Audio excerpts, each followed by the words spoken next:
Horses are used for many things. It is also proven that horseback riding is a therapeutic process, especially for the ones with special needs. Founded in 1975, Riding for the Disabled, a non-profit organization, makes it possible for the disabled children of Hong Kong to live fuller lives.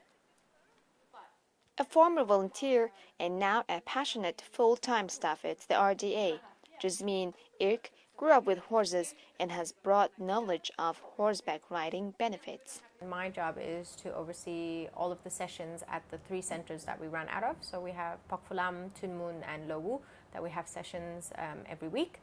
And my job is to make sure that they all run smoothly and that we actually have a therapeutic value coming through it, and manage the staff that we have as well as the volunteers. The reason horses are so successful is because they have great intuition, they're very kind and gentle, and on top of it all, their movement is very beneficial to the riders or the person that's sitting on top of them. For autistic kids, it calms them down. For cerebral palsy kids, it gives them a lot of benefits because they move similar to us, and it helps the cerebral palsy kids retrain their brains to walk in a better motion. A horse gives a child is confidence.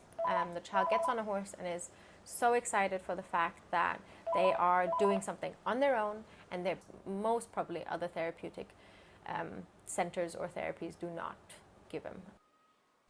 There are challenges from day-to-day to operate the riding sessions, Jasmine adds, varying from sourcing and training volunteers to raising donations.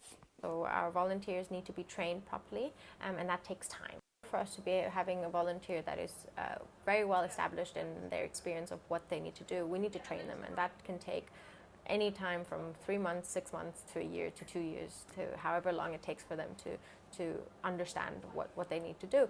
And then you have volunteers interacting with the children, but also with the horses. So if they have no experience with horses, it might take them a little longer to understand how to lead a horse properly, but then also to lead a horse in a way that benefits the child. For the kids, it's more than just a ride.